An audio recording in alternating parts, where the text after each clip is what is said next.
Now on your Monday morning drive. Phil Mickelson's day has finally arrived. After a 4.5-year drought, Phil found the winner's circle once again with number 43. But why was it this shot that marks the turning point for lefty? That's attacking, and Justin Thomas has hold it. Back here, that's what I'm talking about. Speaking of memorable moments, JT's eagle on the final hole sent us to the archives, and we'll relive some of the most clutch closing moments across the game of golf. And we are live all morning long from Big Cedar Lodge outside of Branson, Missouri. Stay with us as special guests join us from Top of the Rock, including a World Golf Hall of Famer and 8-time major winner. It's all ahead on Morning Drive this Monday, March 5th, 2018.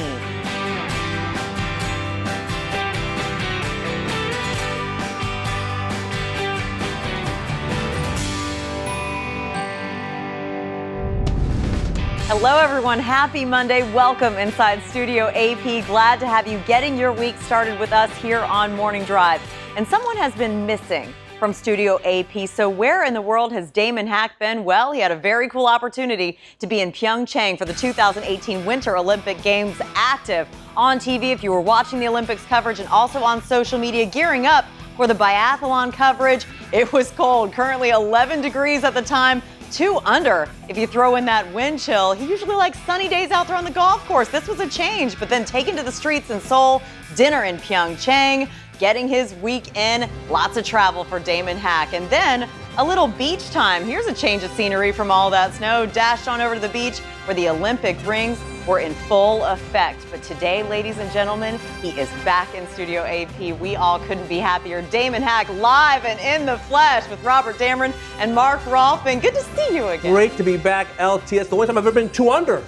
That's not on a golf course. I had to go to Pyeongchang. Guys, how you doing? It's great to be with you. Great job over there. Yeah, very way good. to go, way to go. It was a lot of fun. I like how you wore the same outfit for all 3 of those tweets. I did. Beautiful. Like the cap and the jacket did not come off the entire trip. I had a heated vest as well. I mean, it was so frigid. But if I break into biathlon talk, if I talk about Johannes Tingnesbo from Norway or Martin Fourcade from France, forgive me. Will you please? I'm not going to do that, I can promise you. I appreciate it. Let's jump into the golf. That's what's happening, I guess. The Olympics, that happened then. Golf is happening now. How about Phil Mickelson, age 47, his first victory on the PGA Tour since the 2013 Open. That's a span of 1,687 days. He got it done at the WGC Mexico Championship in a playoff over Justin Thomas. Some highlights, Robert Dameron. Wouldn't be a Phil highlight without a flop shot. No, you got it. This is just obligatory? Yeah. I didn't quite get this out. It's early already.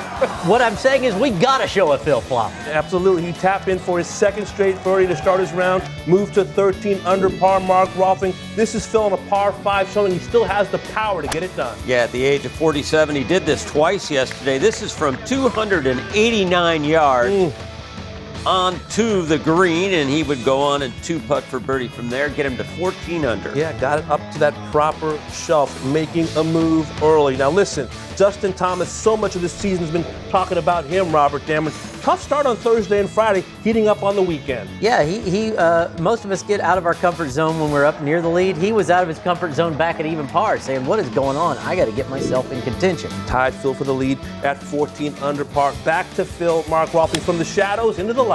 Yeah, this was a very important hole for Phil.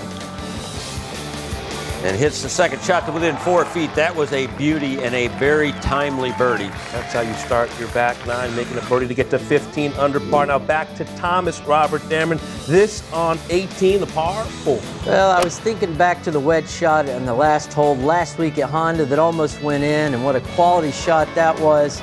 And I think this might have been a little bit better. Unbelievable. Come on, baby. How about, you hurt Jimmy Johnson's hand there? He might have. His watch almost came off right there. Absolutely. So he's the clubhouse leader at 16 under par. Now Phil knows what he has to do, Mark Rolfing. Well, he does. He had hit a couple of wayward drives in the previous holes, and this one a really important shot again. 223 yards. Once again onto the green, and once again he would 2-putt from there. Absolutely. Now he's just 1 shot back of the leader, Justin Thomas. So we spin forward now to Phil Mickelson on the par 4, 16th hole. Dameron, this a 19-footer for birdie. And this is when Phil is really feeling it. A tricky hole. Most people are hitting their second shot over the green. Not Phil. There's the awkward fist pump. He just looked absolutely reborn on the greens. He ties Thomas for the lead at 16 under. Now this is Phil on the par 4, 18 for par. There were a lot of times in his career I would have been worried about that putt. Not yesterday. That would force a playoff with Justin Thomas, the winner of the Honda Classic. They go on to the first playoff hole. Robert Dammer, it's a par 3, the 17th. This for birdie for Phil. Well, we were thinking back to Phoenix, the putt for 59. Back to Royal Troon, the putt for 62. Oh. That was just as good as those, and none of them went in. Love his reaction. No. Now this, Mark Rolfing for par to stay alive. Yeah, nobody had gotten it up and down or gotten it up to the hole, at least from behind the green. Justin didn't either. And Phil Mickelson wins with a par.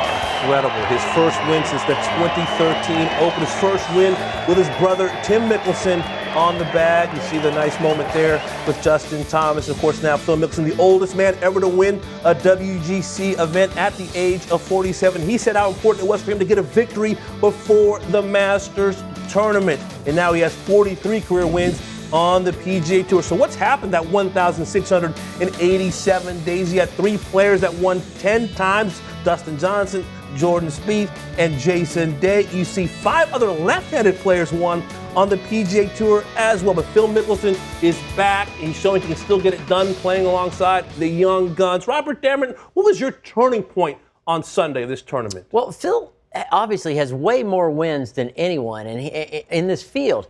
And he should not be a nervous guy. He should be, even though it's been a while, he should be in the middle of this, getting those old feelings back. I thought that Phil looked nervous. There were times when he was backing off. After the birdie on 10, there were times he's backing off putts and taking deep breaths and really, really noticeably nervous. You see that? When you see a guy start noticing things outside of himself, his ball, and the hole, it means the brain's going too fast. Watch these deep breaths. The shoulders go up and down. That's shaking nerves off. You just and he's on the verge of got to make this to stay one up on JT, and maybe not the best putt in the world. He had been driving it what we think for Phil is solidly all week, and then here comes this. I think at this point the wheels are starting to come off due to nerves for Phil. Again, Phil's one of the best champions of the last several generations, and he shouldn't be this way, but it's been so long since his last win. And if you think back to Memphis last year, he got into contention. He admitted that I got nervous seeing my name on the leaderboard. This is Phil Mickelson. Phil Mickelson doesn't get nervous. Here we got another tee shot. This one missed the other way. Now, here comes the moment that I think is the turning point to Phil Mickelson's whole round. He is at this point right here, tied for the lead with Justin Thomas. At this very moment, this happened.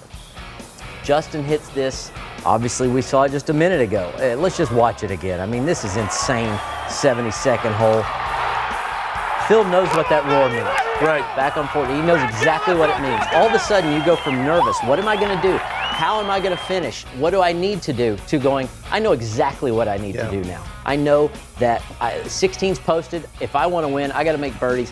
All nerves are gone. So at that point, he almost chipped in on 14. He birdies 15. He makes that bomb on 16. He almost birdies 17. The only maybe iffy shot he hit the rest of the day was the wedge into 18 on the 72nd hole, and he got that done. So the turning point for Phil's round was Justin Thomas's 18th hole. What do you see, Marcus? That's very interesting. Justin Thomas puts the marker up there, 16 under par. Phil knows exactly what he has to do and matches him there, and is able to beat him in a playoff. Yeah, it's almost like it kind of took the pressure a little bit off Phil because there was so much uncertainty going on for Phil, and all of a sudden he knew exactly what he had to do. Right. How about your turning point, though? A lot happened on Sunday. A lot of different guys were in contention. Well, a week earlier, Justin Thomas had won, okay? And he said that Coach Saban at Alabama says you can celebrate for 24 hours, and then you got to get on to the next tournament. He wasn't able to do that. He had a social media almost crisis with his removal of a fan. Just a lot going on. And then Thursday and Friday, he said he has never felt so helpless over a golf ball. He really didn't know where it was going. And he sent his dad, Mike Thomas, some tapes on Saturday morning of his swing. He couldn't even decipher in the tapes what he was doing wrong. And Mike Thomas immediately noticed and called Justin and said, here's what you have to do. That, to me, was the turning point for Justin Thomas. Now, in the round on Sunday, obviously the turning point was when he holed it at the 18th hole, but there were a couple other stages in the round that were really important. I thought one of them, for example, was the 12th hole for Justin Thomas. Here he is right here. He had kind of chopped his way around the 11th a little bit, hit a terrible putt there. This one, a very fast putt. It looks like it's going to miss on the left-hand side, and it goes in. That, to me, was a big turning point, that 3 after the 5 there at 11. Remarkable. We're seeing these players. We talk about Dustin Johnson as well, working on his wedges. You can say the same thing about Justin Thomas. Hits the ball a long way, but his wedge game, unbelievable. 62, 64 on the weekend, and he moves to number 2 in the world. We send it over to Lauren Thompson. So good, but so is this. Check this out. After a bogey-free final round on the one-year anniversary of his PGA Tour Champions debut, Steve Stricker captures his breakthrough win on the circuit in the Cologuard Classic.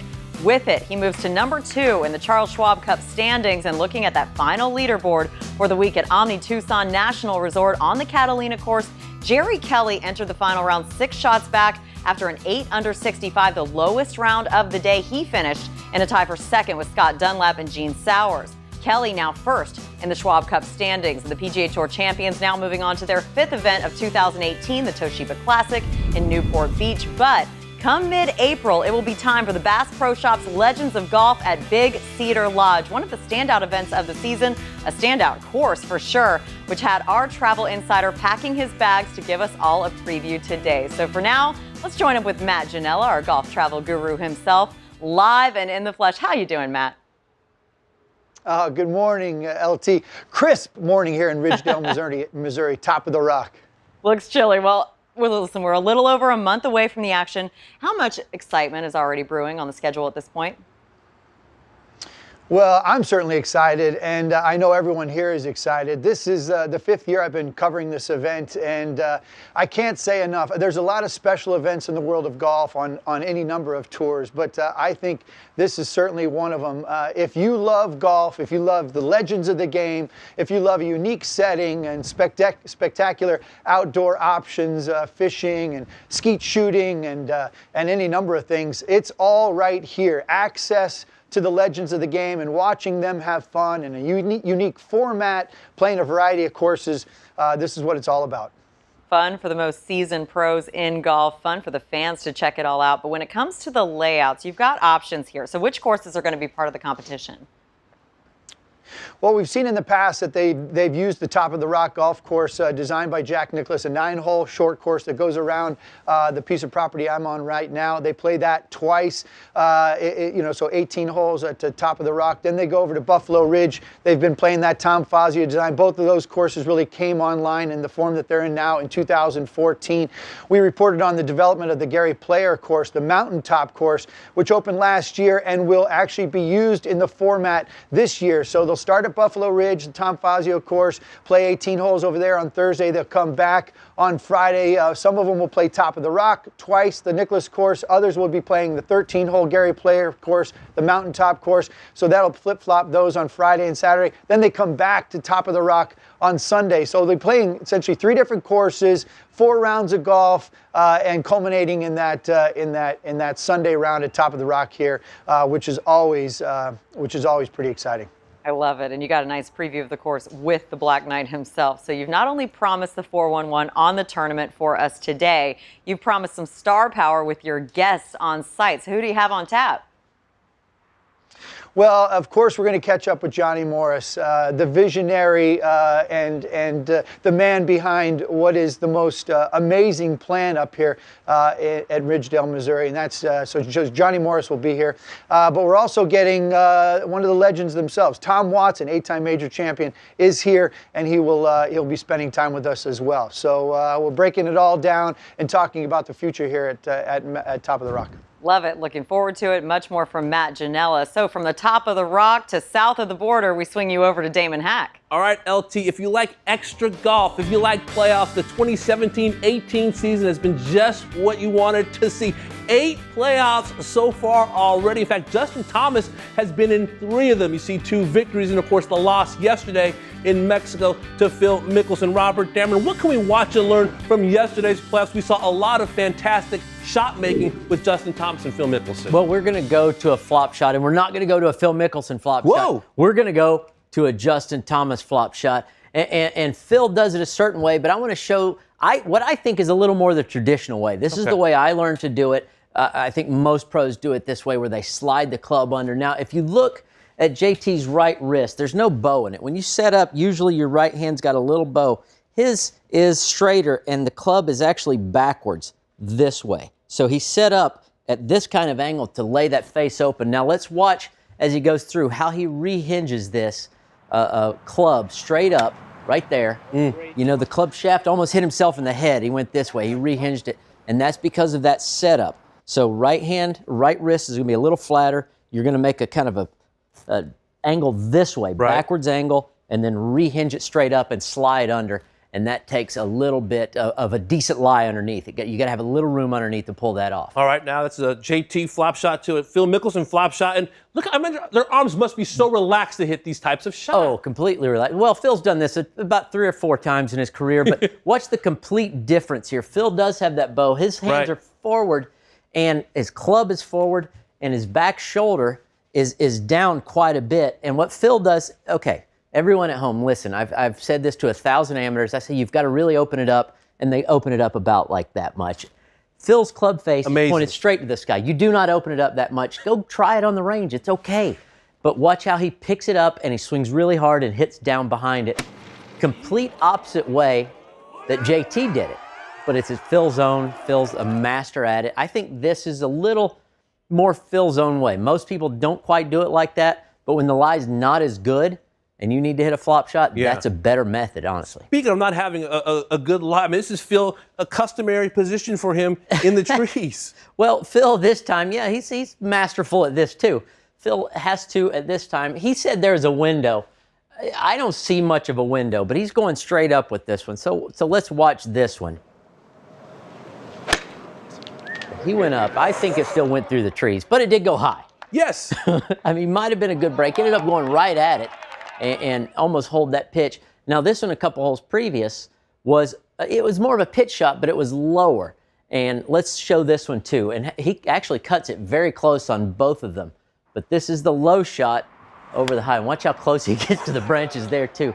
He was flirting with disaster a little bit there. But so if you're going to go high or low, first thing is with amateurs, what club should I hit? Can I get a 9-iron over this tree? Can I get an 8-iron? It's a little iffy. Here's just a crazy rule of thumb. If you drop your club on the ground, step on the face, that is about the angle that it should launch. So you've got this. If I stepped on a 6-iron, it would be, more like that. So that's a rule of thumb. But then another thing, just for a little insurance. Okay, I've picked the club I'm going to go up with. If I'm hitting this way, and I imagine a little rope about, let's just say, 6 inches off the ground right here. If I'm going low, I want that club head to go under that little rope. If I'm going high, I want it to go up over that little rope. So that's just, I've taken my club, I've determined what I'm going to launch high or low, and I'm going to use that key of that little rope just as the added insurance to make sure I keep it down or I get it up. And if you don't hit it like Phil and you end up hitting the tree and it goes back to your feet, reach out to this guy right here. I'll give you another golf ball to replace the one you just hit out of bounds. Let's send it back over to LT. I love it. Practical knowledge that we can really use on the golf course from Robert Dameron. He's got a lot more of that coming up. It's still ahead today on Morning Drive. We love talking to Ron Cyrack on Mondays, an insider to the LPGA Tour. And today, he's got some gloating to do. Recent bold statements for a career year on Michelle Wie might be coming to fruition after the win, but is he still bullish on his biggest statement involving Michelle, the winner this past weekend in Singapore? Cyrack joins us live to tell us. Plus, this weekend in golf has the Tour pros really showing us what they got. Holy final hole heroics. And if you missed any of them and what a little something to spice up your Monday morning can do, we're going to bring them all back for the best of the best. Also, though, in the history books, and tips to making this possibly happen in your own rounds. Then, Phil Mickelson, back in the winner's circle, gave his longtime fans all the feels, and he can now check off his biggest goal moving into the Masters. But see the crazy test that one of his sponsors recently put him through to get him out of the stickiest moments and shape shots like a rock star. So, Damon, I'm ready to see that. Are you? Right to left, left to right. Phil knows how to thrill the viewers all the way into the winner's circle. It's amazing. I take a flight from Korea. You got Phil winning, Steve Stricker, Michelle Wie. Next thing you're going to tell me, Tiger Woods is playing back-to-back weeks here in Florida. You thought you had flown in a time machine. Is Tiger playing the next couple of weeks? No, I don't think so. Unbelievable. Yes, he is.